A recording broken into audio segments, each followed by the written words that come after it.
This is Brian Orender, President of Charitable Advisors and publisher of the Not-for-Profit News. Thank you for joining us for this episode of the Frontline Perspectives podcast. Today, I'm excited to be joined by Christy Shepard, partner at PlanningPlus, where they focus on planning, people, and processes from beginning to end. So I look forward to your learning more about Christy and the work of PlanningPlus through our conversation today. So Christy, to start us out, I understand you brought 3 recommendations for 2021. Can you share those with us? Absolutely. Thank you for inviting us, Brian. So I think 3 recommendations that we can put into practice. If anything, 2020 has taught us always have a plan. We set out to do our strategic plan in 2019 as a firm. And because we had that plan when everything went off the rails in 2020, we already had some guiding principles, some strategies, and some goals that we had to work. We didn't really have to think, oh, shoot, now what? Because we had plan B and plan C ready to go. So always have a plan. Number 2, have a visionary and an implementer on your staff.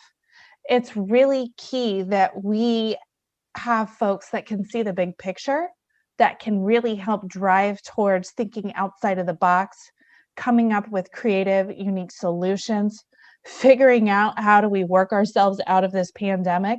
But we also need to have staff that understand how to work a plan, how to implement, how to drive towards goals, how to set metrics, how to measure, and then retool performance for success. And then 3, relationships. Business is still about people. We've had to make some tough decisions in 2020. And when we look at what we can let go of, what we can reduce on, I think we look to our relationships and those meaningful relationships and the people that have been around. When we think about our vendors, our customers, our clients, those we're serving, those key relationships have helped us keep some programs together. We've been able to rely on each other to come up with creative solutions for success. And I think it's helped us realign priorities. Who is key? What is key in our life? Very good. Super. So your 3 recommendations are always have a plan. And certainly that's in context now. I've heard the analogy of we've been used to driving power boats where we just kind of steer and hold on, and now we're on sailboats and everything's moving and we have to keep changing our plans. So you have to have a visionary implementer because you need both perspectives to keep looking forward and solve problems, and it's all about relationships. And I think those organizations that have relationships have really seen themselves be able to lean into those, and the ones that haven't, that's been magnified. And whether that's funders or supporters or staff or whoever in the circle. So I also ask you to prepare kind of a little bit of a success story so we could kind of get to know you and your organization a little bit better. Sure. So when we look at the type of business PlanningPlus does, say planning, people, process, since 1987, we have partnered with nonprofits across Indianapolis to achieve strategic and tangible results, to achieve meaningful impact, and to really create dynamic organizational culture for success. We put together planning, people, and process. But that is really done by building relationships and getting to know our clients, which in this world of virtual work, there is a lot that we cannot connect on a lot of levels. And so we've really had to take stock of what we have around us.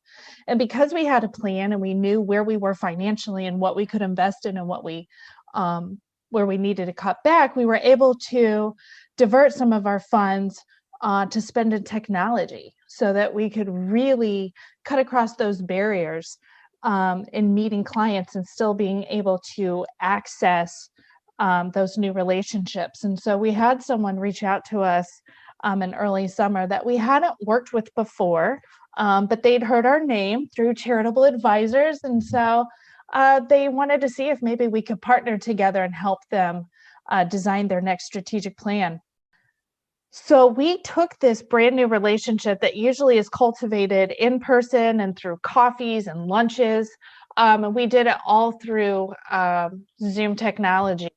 And not only did we end up responding to their need for a strategic plan and being awarded the project, is that we facilitated the entire stakeholder engagement piece, strategic planning process, um, and retreat session, all virtual, through our technology.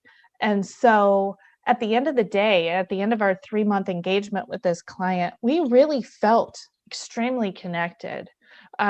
We've developed a deep relationship. We've delivered on the product. The feedback that we got through this session is that the client really did not feel as if there was anything lost not being able to be together, because we retooled how we did our process is such that we were still able to have very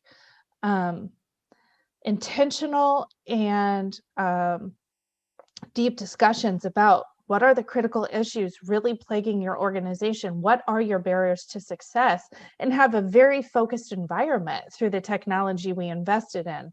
And so through that dialogue and through those conversations, we really got at what their critical issues were and what the opportunities on the horizon are. And we delivered their strategic plan, and the board is getting ready to adopt it for 2021 and beyond.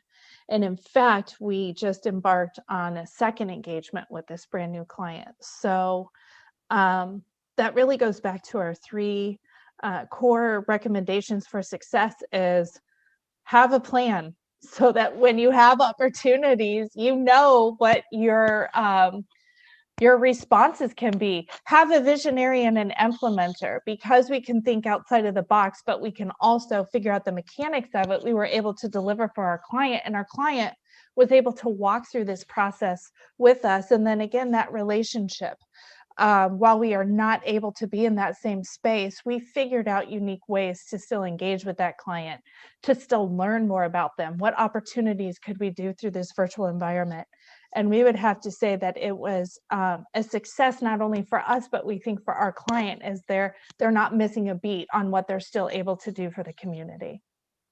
That's terrific. Let me ask you kind of a follow-up question, from that, because I'm finding and work with my clients also that initially doing things on Zoom or on video was awkward in the spring, and it's become pretty routine now.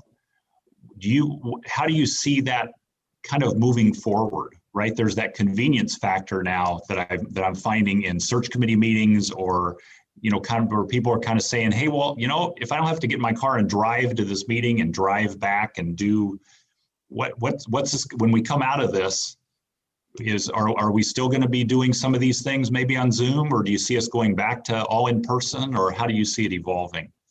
Absolutely. I think that's a great question, and a lot of our clients are really battling this right now as they're looking at their facility needs and what their footprint and their budget can allow. And so we see that this access and this technology, it is fantastic. But I think, as you know, in the people business, being together, being able to work together, to have conversations, to have impromptu dialogue, to talk about things that you wouldn't normally talk about after Zoom because the call's gone, you click off, you're done. You don't have that after meeting follow-up. You don't have the, hey, do you want to go to lunch conversation where you come up with this brand new strategy. Some of those are lost. So while I think that we all recognize the convenience that technology has offered, particularly when we work with stakeholders, board members that are volunteers for these organizations. They're volunteering their time. So this gives them an opportunity to cut down on cost and travel time. But there is some that gets lost in translation through technology. And so I think that many of our stakeholders will still utilize our technology, particularly for strategic planning, but we cannot do all of our day-to-day distance.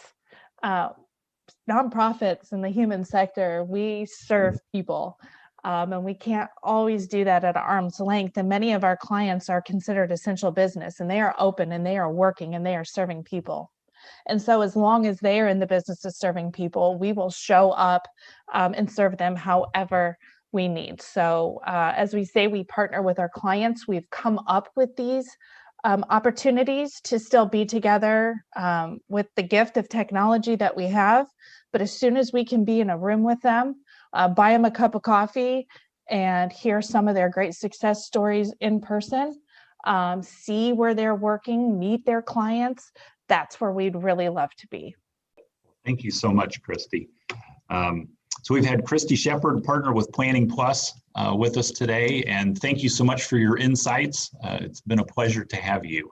Thank you. Thank you. It's been a pleasure to be here. Yeah, and we thank you for our listeners for joining us today and wish you a safe and healthy 2021.